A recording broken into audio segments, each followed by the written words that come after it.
Hi friends, നിങ്ങൾക്കിത് എവിടെയാണെന്ന് മനസ്സിലായോ? തിരുവനന്തപുരത്തുകാർക്ക് സുപരിചിതമായ ചെങ്കൽ മഹേശ്വരം ശിവപാർവതി ക്ഷേത്രമാണ്. നമ്മൾ പൊതുവെ മഹാശിവലിംഗ ക്ഷേത്രം എന്ന് പറയും. ഇവിടുത്തെ പ്രത്യേകത എല്ലാവർക്കും അറിയാമല്ലോ. ക്ഷേത്രത്തോട് ചേർന്ന് ഒരു മഹാശിവലിംഗം ഉണ്ട്. അതിനകത്ത് നമുക്ക് പ്രവേശിക്കാനായിട്ട് പറ്റും. ടിക്കറ്റ് ഉണ്ട്. ഇതേ കണ്ടില്ലേ, 110 അടി നീളമുള്ള ഈ ശിവലിംഗത്തിനകത്ത് 7 നിലകളാണുള്ളത്. ഈ ഹനുമാൻ കിടക്കുന്ന ആ ഒരു അതുവഴി നമുക്ക് താഴേക്ക് അതുവഴിയാണ് ഇറങ്ങി വരുന്നത്. ഇതിനകത്തുള്ള കാഴ്ചകളൊന്നും നമുക്ക് ഫോൺ കൊണ്ടുപോകാൻ പോലും അലൗഡ് അല്ല. ഫോണെല്ലാം നമ്മൾ അവിടെ ഒരു കൗണ്ടർ ഏൽപ്പിച്ചിട്ടാണ് പോകുന്നത്. അപ്പോൾ ഇതിനകത്തുള്ള കാഴ്ചകൾ കാണണമെങ്കിൽ നമ്മൾ ടിക്കറ്റ് എടുത്ത് അകത്ത് കയറിയാൽ മാത്രമേ കാണാനായിട്ട് കഴിയുള്ളൂ. മെഡിറ്റേഷൻ, യോഗ, എക്സസൈസ് എന്നിവയും മനുഷ്യ ശരീരത്തിലെ പ്രധാനപ്പെട്ട 7 നാഡീവ്യൂഹങ്ങളുമായി ബന്ധപ്പെടുത്തിയിട്ടാണ് ഈ ഓരോ നിലയും പണിതിരിക്കുന്നത്. ഓരോ നിലയ്ക്കും ഓരോ നിറമാണ് കൊടുത്തിരിക്കുന്നത്. അതുപോലെ തന്നെ നമ്മളോടൊപ്പം വരുന്നവരെ എല്ലാ കാര്യവും വിവരിച്ച് പറഞ്ഞു തരികയും ഓരോ നിലയിലേക്ക് നമ്മെ നയിക്കുകയും ചെയ്യും. ആദ്യത്തെ 6 നിലകൾ ഓരോ ഗുഹയുടെ പോലെയാണ് നമുക്ക് തോന്നുക. അതിലേക്ക് കയറുന്നതിന് മുന്നേ ഓരോ മഹർഷിമാരുടെ രൂപവും ഒക്കെ നമുക്ക് കാണാനായിട്ട് പറ്റും. 7ാം നിലയിലേക്ക് പോകുമ്പോൾ വളരെ മനോഹരമാണ്.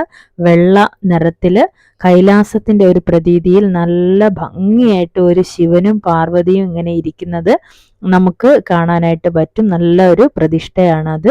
അവിടെ നിന്ന് നമ്മൾ താഴേക്ക് ഇറങ്ങുന്നത് ഹനുമാൻ കിടക്കുന്ന ആ ഒരു രൂപത്തിന്റെ അതുവഴിയാണ്. അവിടെയും ശയന ഗണപതിയും, അതുവഴി താഴേക്ക് ഇറങ്ങുമ്പോഴാണ് വൈകുണ്ഠവും കൈലാസവും ഒക്കെ ആയിട്ട് അതിമനോഹരമായ ഒരു കാഴ്ച തന്നെയാണ്. ക്ഷേത്രത്തിന്റെ ഫ്രണ്ടിലൊക്കെ നല്ല വ്യത്യാസമുണ്ട്. പണികളൊക്കെ നടന്നുകൊണ്ടിരിക്കുകയാണ്. അവിടെ എവിടെയാ ഇരുന്ന് കാഴ്ചകൾ ആസ്വദിക്കാനൊക്കെയുള്ള സൗകര്യമുണ്ട്. നല്ല ഉദ്യാനവും പൂക്കളും നല്ല ഭംഗിയുള്ള ഒരു സ്ഥലം തന്നെയാണ്. പോകാത്തവർ ഉറപ്പായിട്ടും പോയി നോക്കണം. ഇവിടുത്തെ കാഴ്ചകളെല്ലാം കണ്ടതിന് ശേഷം അടുത്ത് പ്ലാൻ ചെയ്തത് ആഴിമല ശിവക്ഷേത്രത്തിലെ ആ കാഴ്ച കാണാൻ വേണ്ടിയിട്ടാണ്. അടിമലത്തുറ ബീച്ചിലെത്തിക്കഴിഞ്ഞാൽ അവിടെ നിന്ന് ക്ഷേത്രത്തിലെ കാഴ്ചകൾ കാണാനും ഒപ്പം അങ്ങോട്ടേക്ക് പോകാൻ കഴിയുമെന്ന് പറഞ്ഞിട്ടാണ് ഞങ്ങൾ അവിടെ പോയത്. അടിമലത്തുറ ബീച്ചിൽ നല്ല തിരക്കാണ്. സൺഡേ ആയതുകൊണ്ട് കുട്ടികളും ഫാമിലിയായിട്ട് എല്ലാവരും വന്ന് എൻജോയ് ചെയ്തുകൊണ്ടിരിക്കുന്നത് കാണാം. അവിടെയുള്ള കാഴ്ചയും വളരെ മനോഹരമാണ് കേട്ടോ. ഒരുപാട് ബോട്ടുകൾ കടലിൽ നിപ്പുണ്ട് മീൻ പിടിച്ചുകൊണ്ട്. ഒപ്പം കരയിൽ ഒരുപാട് പേര് ഇങ്ങനെ ഇരുന്ന് കഥകൾ പറഞ്ഞും കാര്യം പറഞ്ഞും ഒക്കെ ഇരിക്കുന്നതും, അതുപോലെ തന്നെ തീരത്തുള്ള ലൈറ്റ്, ഓരോരോ ബിൽഡിങ്ങുകളുടെ ലൈറ്റും ഒക്കെ ആയിട്ട് അങ്ങനെ കച്ചവടമൊക്കെ നടക്കുന്നുണ്ട്. ഒരുപാട് പേര് അവിടെയൊക്കെ നിപ്പുണ്ട്. അതിൻ്റെ തൊട്ടടുത്തായിട്ട് മുകളിലെ ഭാഗത്തായിട്ട് ഒരു കുരിശടി കാണാനായിട്ട് പറ്റും. ദേ കണ്ടില്ലേ, അതിൻ്റെ കുറച്ച് ഇപ്പുറത്തായിട്ടാണ് ഈ ആഴിമല ശിവക്ഷേത്രത്തിൻ്റെ മനോഹരമായ കാഴ്ച നമുക്ക് കാണാനായിട്ട് പറ്റുന്നത്. ഞങ്ങളും പതിയെ ബീച്ചിലോട്ട് അങ്ങ് പോയി കേട്ടോ. കാഴ്ചകളൊക്കെ കണ്ട് ഇങ്ങനെ നടക്കുകയാണ്. ദേ സൈഡിൽ മനോഹരമായിട്ടുണ്ട് ക്ഷേത്രത്തിൻ്റെ കാഴ്ചകൾ. അടുത്ത് നമ്മൾ പോകാനായിട്ട് പോകുന്നത് ഈ കടൽ തീരത്ത് കാണുന്ന ക്ഷേത്രത്തിൻ്റെ അടുത്തേക്കാണ് കേട്ടോ. ഒരുപാട് തീർത്ഥാടകരും വിശ്വാസികളും ഒക്കെ വരുന്ന 2 സ്ഥലങ്ങളാണ് ചെങ്കൽ മഹേശ്വര ക്ഷേത്രവും അതുപോലെ തന്നെ ആഴിമല ശിവക്ഷേത്രവും. ഇവിടെയൊക്കെ നമ്മെ സ്വീകരിക്കുന്നത് ഒരുപാട് നല്ല കാഴ്ചകളാണ് കേട്ടോ.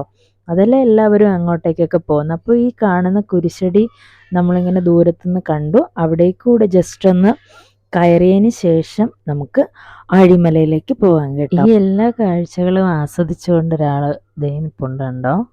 നല്ല ഭംഗിയില്ലേ കാണാൻ.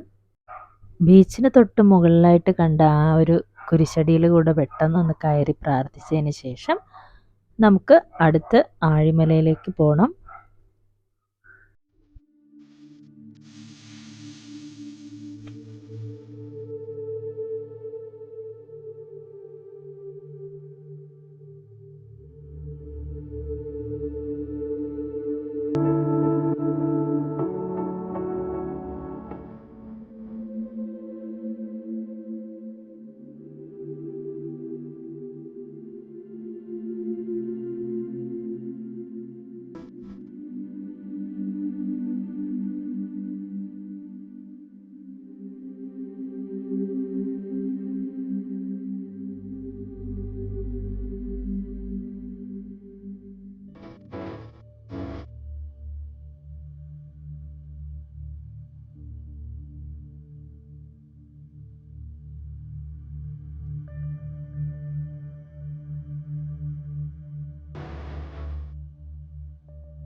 ഞങ്ങൾ അവിടെ എത്തിയപ്പോഴേക്കും നട തുറന്നിട്ടുണ്ടായിരുന്നു. അപ്പം ഞങ്ങൾ അകത്ത് കയറിയിട്ട് ഈ വലിയ ഒരു ശിവന്റെ രൂപം അവിടെ ഉണ്ട്, അത് കണ്ടു. ഫോട്ടോസും വീഡിയോസൊക്കെ എടുത്തു. അവിടെ ഫോട്ടോസ് എടുക്കാൻ പാടില്ല എന്ന് എഴുതി വെച്ചിട്ടുണ്ടായിരുന്നു, അതുകൊണ്ട് ഒന്ന് പതുങ്ങി നിന്നു.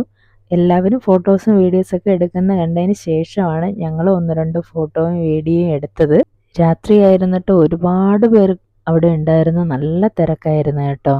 അപ്പോൾ ആ കാഴ്ചകളെല്ലാം കണ്ട് പുറത്തിറങ്ങി. ഇതാണ് ക്ഷേത്രം. ഈ ക്ഷേത്രത്തിനകത്താണ് ഈ ഒരു ശിവന്റെ രൂപമുള്ളത്.